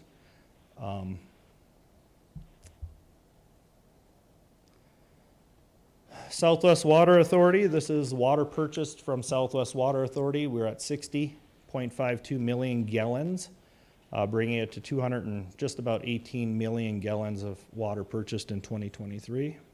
We are on a upward trend, and we are ahead of the past 2 years. Total effluent, this is water that was released, or wastewater that was released, sorry. Month of April, there were 82 million gallons of wastewater released. 91% of that went to the Heart River, and 9% was water that was sold. Our street department has been very busy, considering they are also under half staff. Right after we got done with all our snow removal, they did go out and start doing pothole repairs, which we got ahead of that, and we were able to get into our chip seal area. They have finished crack sealing the whole entire chip seal area. They're now working on other areas with Durapatch and moving along with that. We do have our sweepers out. Big concern that gets brought up pretty frequently at this time of the year is the dust. We are using water. However, the buildup in the curb and gutters is thicker than the water will absorb. So it looks like we're not using water, but there is water coming out of the sweepers. It's just not penetrating through all of the buildup, and therefore the top is wet, but the bottom is all actually dry material. That's what's causing the dust clouds. But we are using water on our street repairs, or street sweepings. Last slide I have here, we did welcome 2 new full-time staff members. Matthew Stewart started with our Buildings and Grounds Department. He filled our final full-time position on April 17th. And Carrie DeLang was welcomed into the Solid Waste Department as a scale service representative on April 24th. Any questions? Thank you, Mr. Prowse. Any questions from Mr. Prowse on the Public Works monthly report? Mr. President? Commissioner Bear? Mr. Prowse, I got a question regarding, if you go back up to the picture of the bins that you had there. And I'm sure you do this. There you go. Yeah. Are they, is there a lot of markings there to tell people what is to go where? And is it in very large letters so people can see that? So on all of the yellow bins that are designed for composting, there are markings on both sides. It's hard to see on this picture, but if you see the white and red markings, it actually tells you what is acceptable in there. And on that placard, if you want to say, or sign, it does say on the very bottom, no tree branches. On the 2 top bins that we did put out for trees, we just did some quick stickers on there, labeling them for trees. Those are temporary boxes at this point. We're going to be building some new boxes for this location at some point, but we just utilized some boxes we had in our yard, so we just did a quick fix on them and label them for trees only. Do we need to put some kind of posted signs on posts that says compost only, trees only? I mean, in huge letter. I mean, I would imagine the people who are doing this are just driving up and tossing. So as you enter the site, we do have signage as you're entering into the site of what's acceptable on that location. Okay. Those boxes do move. As we're swapping them in and out, we do slide them around a little bit, so posts could potentially get in the way. I'd hate for them to get knocked over constantly, but they do move. We could look at doing a little bit better signage maybe on our tree boxes. As I said, those are temporary boxes that we have there right now until we get some new ones built. But we could look at definitely getting some better signage for the trees. The problem I have is the yard waste boxes, the signage, I want to say it's 2 by 3 roughly in diameter, 2 by 2, 2 by 3. It's fairly visible when you're standing there and unloading the bags. into it. Okay. Yeah, I mean, you can see it on the picture here, on the camera. When Yeah. you zoom in, I mean, I would imagine if you pulled right up to it, should be fairly visible. Yeah, they're fairly visible signs. I know, people get there and they just throw. They're not reading, they just throw. They see a dumpster, they just throw. A lot of times it turns into a free-for-all. I don't have it on here, but last year we ran into an issue, hence why we ended up locking some of the enclosed bins, but they were opening up our cardboard and paper recycling bins and stuffing them full of styrofoam and furniture and everything else that you could imagine. So we ended up putting padlocks on the back of them, so nobody could access them. And the other question I have for you, because I get this asked multiple times, when is there any plans to put a station up north? I know we used to have one on 15th Street next to the lift station. Then there was talk maybe about back in the fall about maybe over by CHI. People are asking me, when is that going to come, and is it still in the works? So to answer that question, I would like to say definitely we will look at alternate sites. Our big struggle right now is we also are running short on staff. I have 4 openings in that department. To run to Broadway and back to the landfill is a 45-minute trip each time. So it's eating up a lot of time. In the winter months, I run 1 roll-off truck in town. In the summer months, we run 3, 5 days a week. And then also Saturday and Sundays, we have trucks running, 1 to 2 trucks. To add additional sites, obviously, is gonna take more manpower, but it's also gonna take more equipment. The CHS or CHI hospital location is more than likely a no-go. Mr. Oderman's sitting right beside. And as far as looking up north, we did look at a couple different locations, but with the shortage of staffing, it is definitely hard to continue to add additional duties onto my operators when we're actually looking at what we're gonna start trimming if we don't start filling positions. So one of the things that we're already playing around with is our baler operation for the summer months, just so I can allocate those staff in other areas as employees are wanting and do deserve their vacation time because they're putting in all the hours that they've been putting in, so. Okay. Well, thank you. Any other questions for Mr. Prowse? Mr. Prowse, you just spoke to something that I think is really important for us to consider as a commission, and that's the fact that, like, we've got a lot of open positions. And do we have to consider kind of recalibrating how we're viewing those positions in terms of like a compensation model standpoint, or is that the main feedback that you're getting, that we're not getting applicants for those positions because we can only kind of kick that can down the road for so long before we have to start cutting services or because like you're right, our operators deserve their vacation. We can't just expect them to work all the time and not get a break, because then we're going to be burning people out and we're going to be down even more and have even more open positions. And so be honest with us. I mean, is that something that we need to consider? Yes, I'll be very honest with you. I know we're going through that study with Lori Graves right now. We did that 3 years ago, and I have high hopes that something positive comes out of it, but almost all of our public works positions require a CDL. We need to make sure that we're competing with the market around us, because there's a limited supply of those CDL applicants drivers out there, and we're not filling positions. I've visited with some people trying to get them to apply with the city, and when we get to the conversation about what are you paying, I get a chuckle. So like how far below are we in terms of market? Well, the highest that our step 3 is just over $20 an hour to bring a CDL driver in. Most people that I've talked to, They're anywhere from about that $25 to $30 an hour range. I've heard all the way up to $32 an hour. And they're seeing applicants, but they're not seeing an overabundance of them.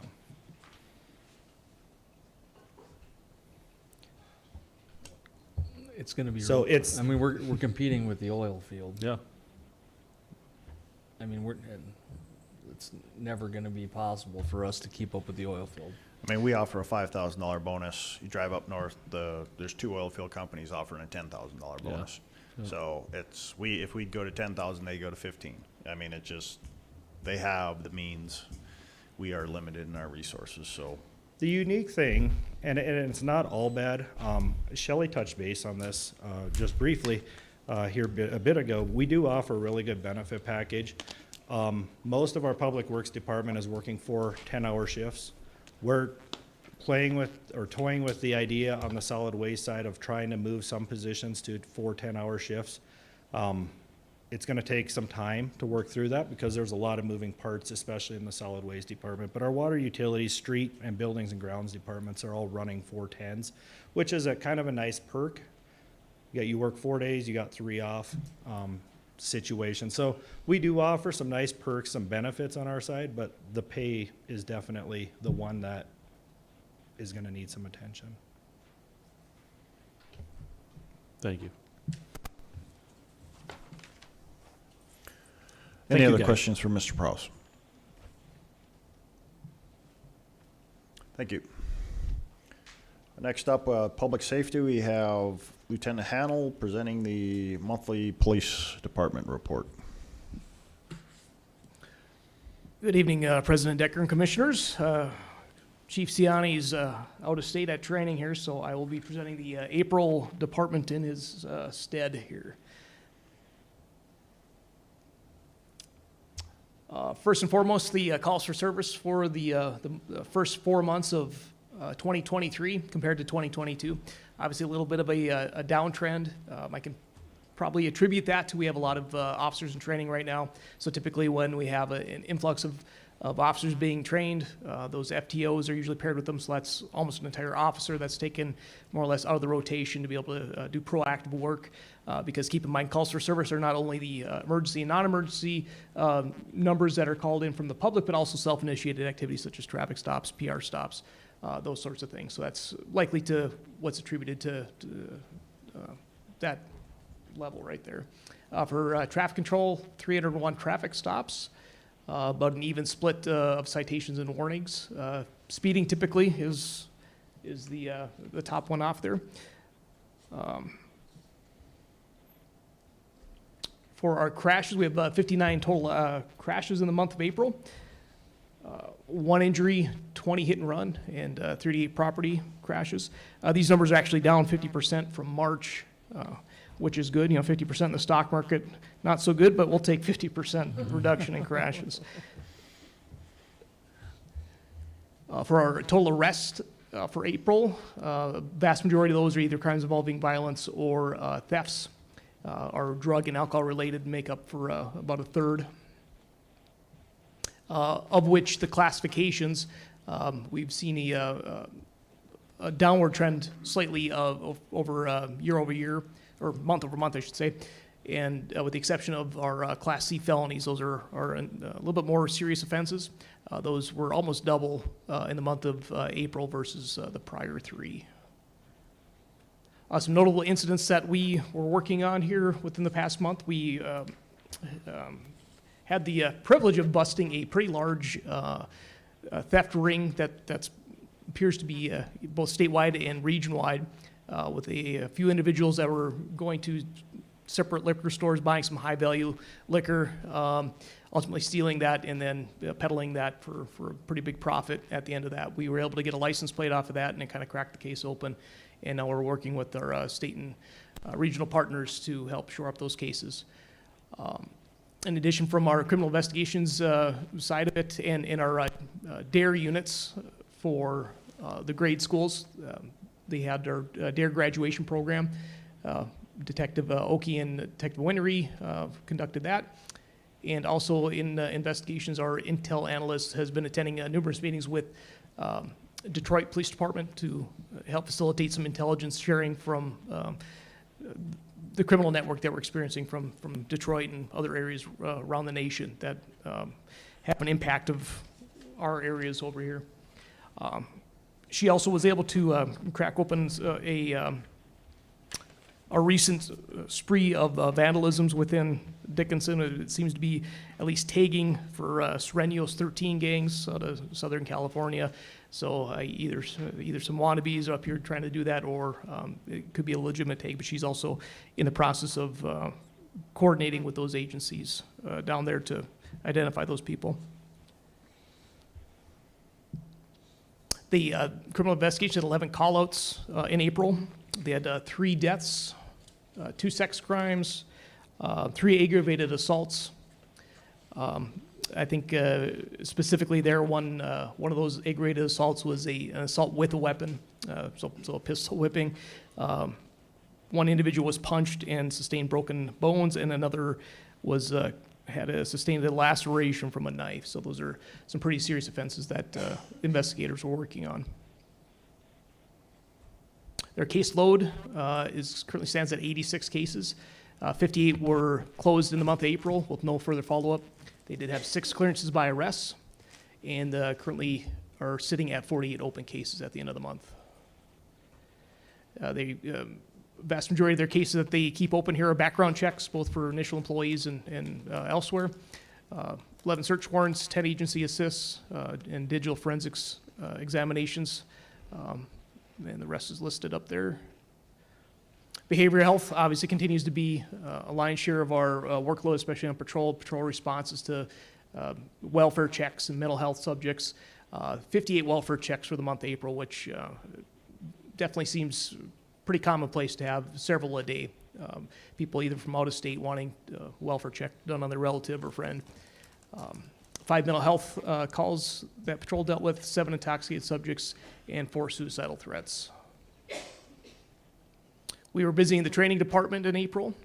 Our communication specialists, we just instituted our senior dispatcher program, very similar to what you approved today for the fleet department, kind of a structured matrix for allowing seasoned employees to advance their careers a little bit more and get a little bit more pay. Part of that is having an extra class of some sort, be it like a fire dispatch specialty or tactical dispatching. So one of our senior dispatchers was able to attend that class. Our canines attended the USPCA certifications for the years and both passed for the year again.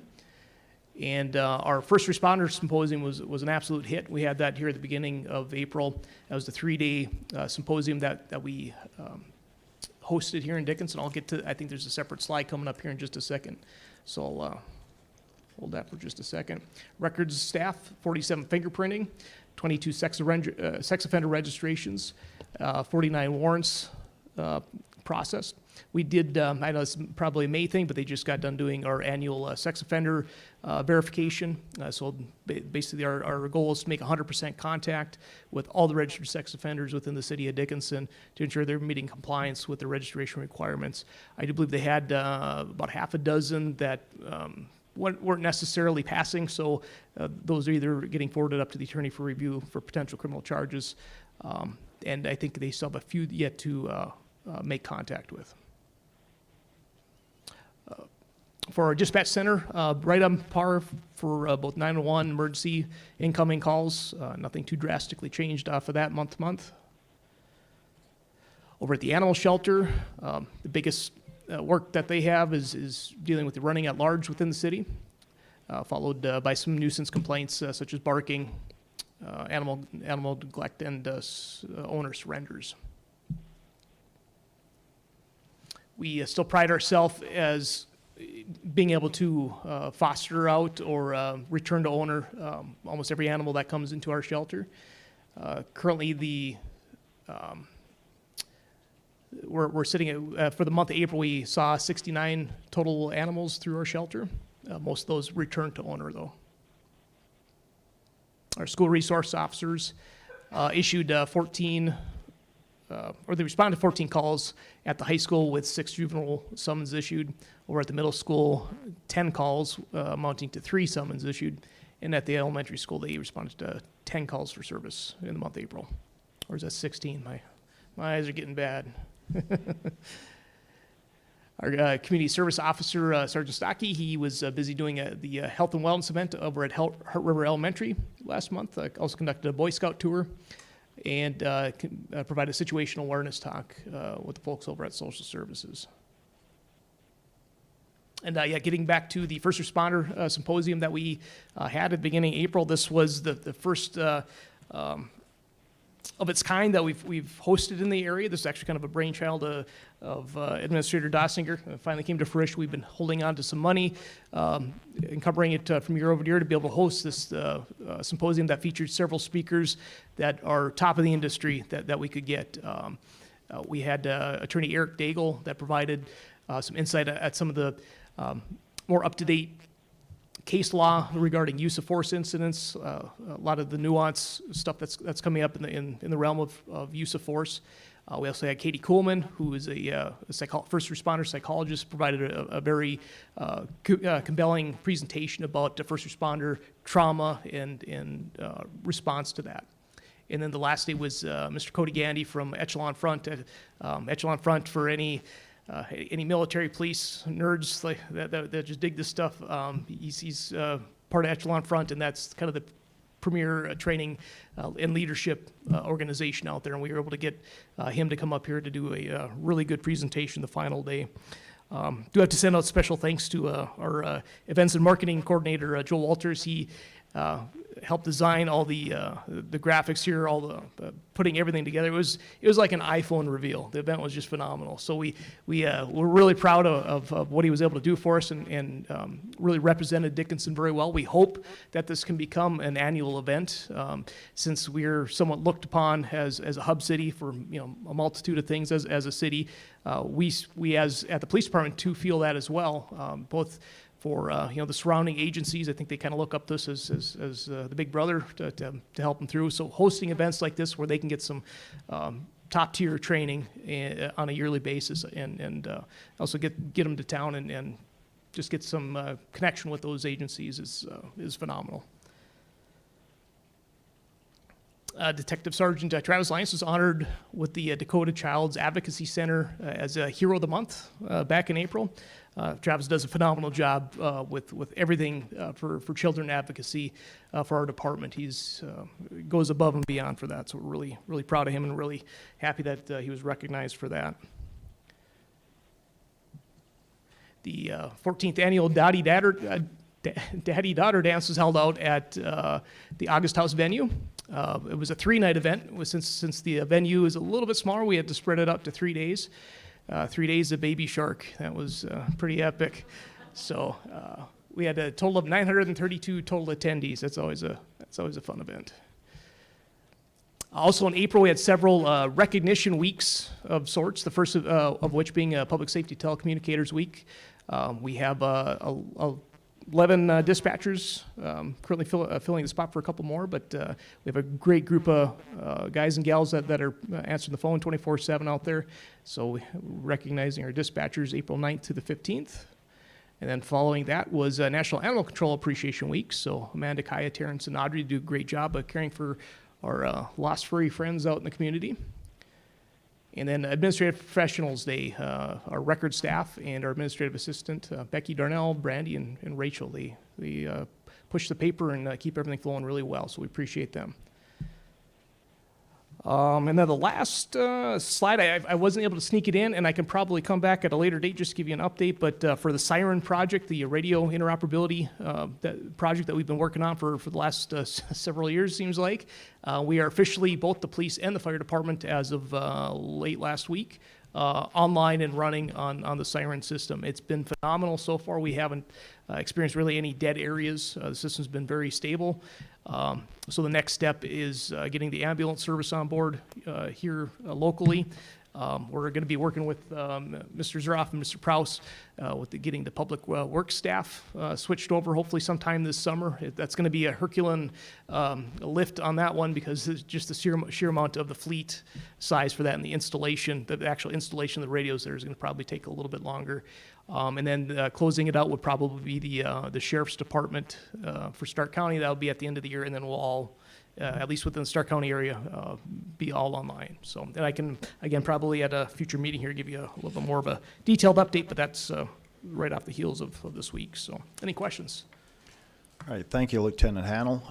Any questions for Lieutenant Hannell on the monthly report? Thank you. Great job, guys. Moving into community development, we have a KLJ task order for the Dickinson South Cemetery, and this will be handled by Engineering and Community Development Director Skolzicek. Good evening, Mr. President and Commissioners. Tonight we have a task order for the Dickinson South Cemetery from Cattermosley and Jackson, and this is for construction engineering services. This is an amendment to their existing task order for this project.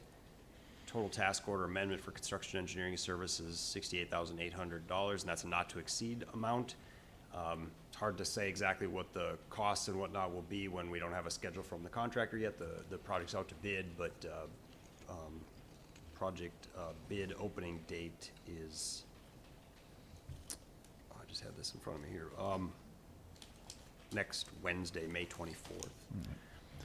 And city engineering staff recommends approval. Thank you, Mr. Skolzicek. Any questions on task order number 2204-00962? And this is an agreement between the city and KLJ for professional services. If there are no questions, I'd look for a motion. I'd move to approve. I have a motion to approve by Commissioner Soboluk, Second. second by Commissioner Frederick. Any further comments or questions?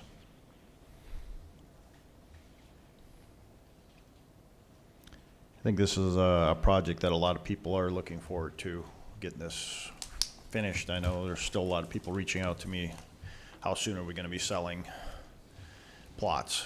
So it'll be interesting how fast those go. You know, we have to move into phase 2. But again, we have a motion in a second, so if there are no more comments or questions, go ahead and vote. Mrs. Soboluk? Aye.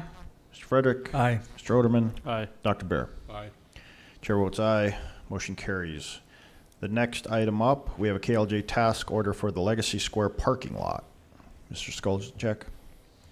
Good evening again, Mr. President and Commissioners. For the Legacy Square parking lot, again, this is a task order amendment for Cattermosley and Jackson, and this is for construction engineering services. Again, this is a not to exceed amount of $58,600. As just a kind of a general reminder, the project area, that's the city-owned area in the yellow shading. The former Elks property, that's actually not included within this project. There has been some communications with that property owner, but nothing conclusive at this point, so we did not want to include that within this project. And then the area to the right or to the east, the Bavera Bank area, and then in the middle with the alleyway, and that is part of this project, the alleyway removal and replacement, and the approaches on the north and south side. So,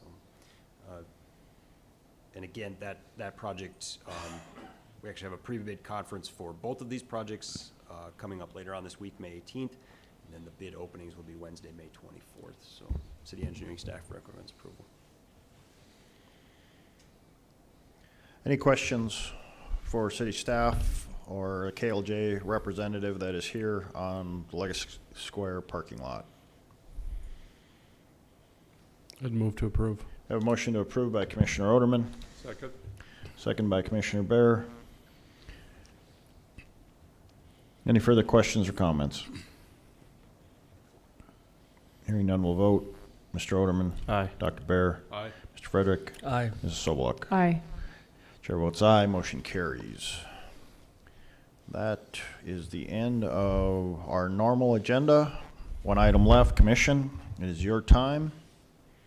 If you have any questions for city staff or other commissioners, please present them at this time. Mr. President. Commissioner Oderman. I would just like to congratulate Commissioner Soboluk and her family on being awarded the Prairie Family Business of the Year.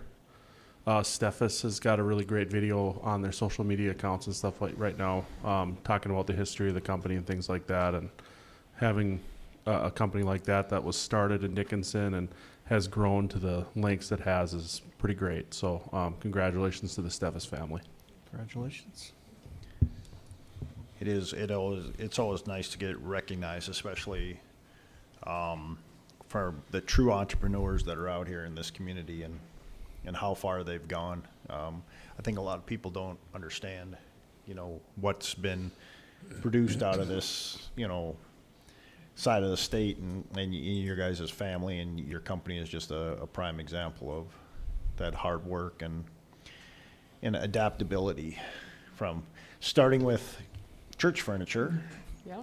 to what you are today. So Well, we're just blessed to have a very entrepreneurial community and just a very supportive environment. And that's something that we see here in this community that you don't, when you visit with other businesses throughout the different states, there's just not all that being open to share and be, even though you're competitors in business, just working together. So I think it just is a testament to our community and what a great place this is here.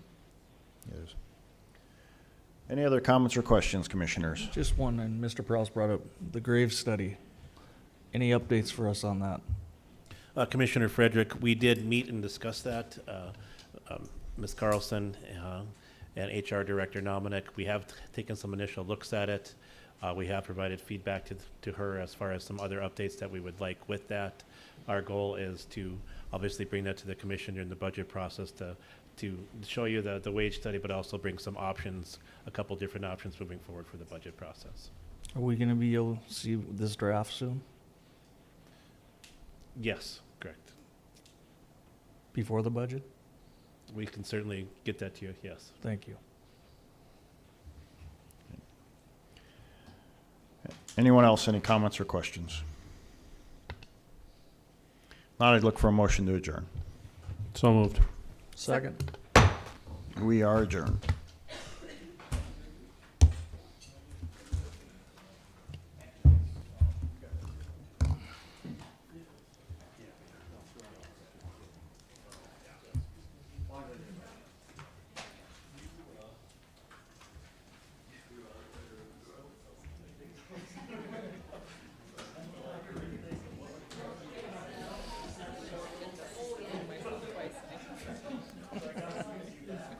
Scott asked me what to do.